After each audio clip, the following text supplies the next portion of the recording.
In AD 79, Pompeii and Herculaneum were prosperous cities on the fertile slopes of Mount Vesuvius. Pompeii, the larger of the two, was slightly inland, southeast of the mountain. Herculaneum was situated on the coast, to the west. Residents had no idea that recent powerful earthquakes might indicate danger. The exhibition is all about the life of ordinary Romans in their homes, concentrating on the domestic side of things. The cities are so interesting with the baths and the gladiators, but there have been a lot of exhibitions about those. We're looking at the dog and two other items in the exhibition which really tell us what the exhibition is all about. The wall painting, the fresco on the back of the case, shows a scene of daily life. The cast of the body of a dog from Pompeii, and next to it a table in wood that was carbonized, and that table from Herculaneum. They were buried in different ways by the volcano. Herculaneum was buried by an avalanche of volcanic material that was much hotter. It was about 400 degrees centigrade.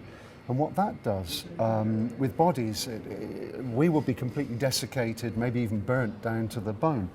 But with organics, such as wood and leather and even food, what happens is that the intense heat, the ash swirls around the material, encases it, and bakes it, turns it into charcoal.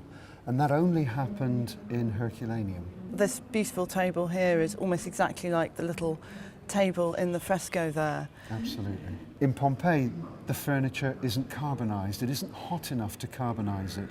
And so the furniture in Pompeii rots away, leaving just voids in the ash. But the interesting thing is that when the ash swirled around the people, or even as here a dog, it swirled around bodies that weren't desiccated and burnt because the temperature wasn't so high. And there's enough time for the ash to take the shape of the body before it rots away. And so in the 18th century, when Pompeii was rediscovered, people discovered that there were these voids in the earth where human bodies had once been, and then learnt how to make plaster cast. So it feels very much as if we're in a lovely Roman atrium now, Paul. There's the water feature here, a lovely pool, colonnade, and this rather extraordinary statue in front of us. Could you tell us about it? Well, this fine man is a banker. He was the founder of a dynasty of bankers, and almost certainly, well, I think definitely we can say that he will have started off life as a slave. If you were a wealthy Roman, wealthy enough to have a house like this, and of course what we're doing here is giving people the idea of a general Roman house. So, as you say, the beautiful pool, the water feature here in the centre. He's standing in a very prominent position because what he's doing is guarding the house. He's a herm, which is originally a Greek idea of having a pillar of marble, not a full statue, but a pillar of marble with a bust originally of a god, such as Hermes, hence the name, or Dionysus. The Romans take them over and they guard the home. So you say he's got a head, but he's also got a penis. He's also got a penis because the original Greek herms had a penis on them to add to the protection. The penis, the phallus as it's called in art history, is a symbol not of anything sexual for the Greeks and the Romans, but rather it's a talisman. It's a good luck symbol. And so putting it here on the herm adds to the protection that he gives us in the home. And there are quite a lot of them lurking around the streets and houses of Pompeii and Herculaneum. There were an awful lot of them. They loved their phalluses. It's the baker and his wife. I think its appeal is its humanity. They're so real. They're so human. These are not idealized portraits. These are real people. You can see people looking like him walking down the main street of Naples, or even modern Pompeii today. But it's what they're holding that is so fascinating. He's holding a scroll. which could be a speech, it could be deeds of the house, it could be any number of things. But she's holding the waxed tablet, and these, we know, are used specifically for business matters. They're used for contracts, they're used for accounts. So who is running the business end of things? It's the woman. And their pose is very interesting. They're side by side, but she is forward of him.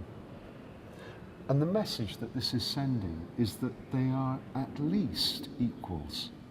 These are what we might call middle class people.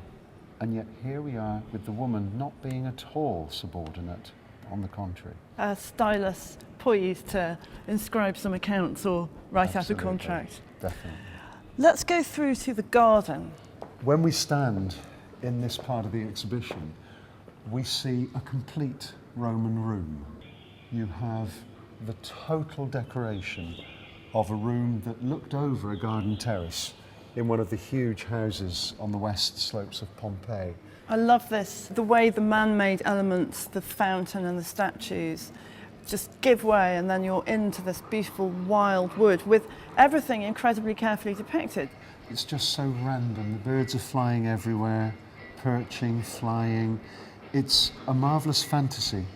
It is a fantasy because I'm reliably informed by people who know more about birds than I do that the birds, the trees, and the flowers as shown here couldn't all be in the same place at the same time.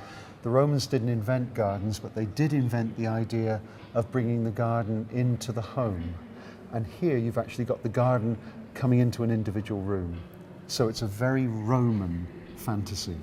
I mean, there's something really interesting about this kind of sculpture that, on the one hand, the whole exhibition makes us feel common spirit, common cause almost with the people of Pompeii and Herculaneum, because like us, they lived in houses and there are various things that we recognise.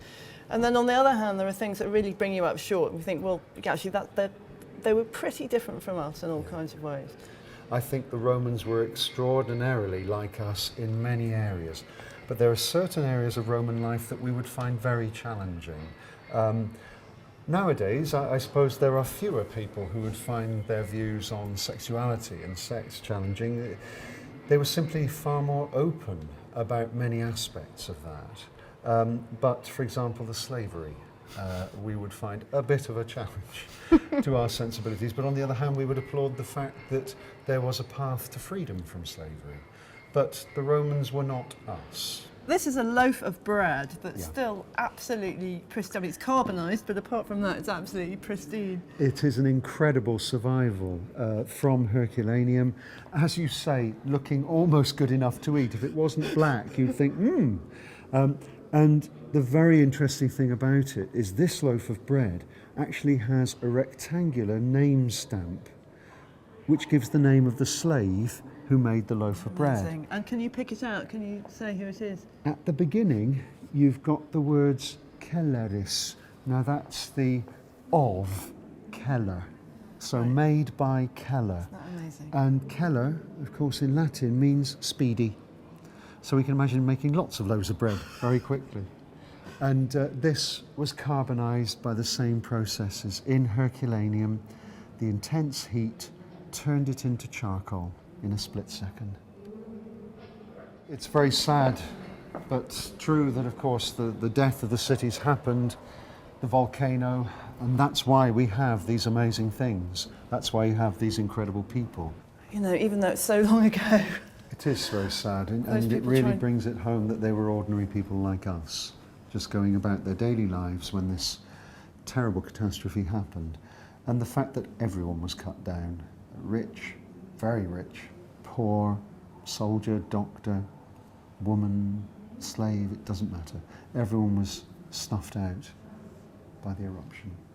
I mean, this is such an affecting cast, or is this a replica of a cast? But at any rate, it doesn't matter. It's this figure of this cowering, crouching man, a cast from Pompeii. It's a very moving piece. He died alone.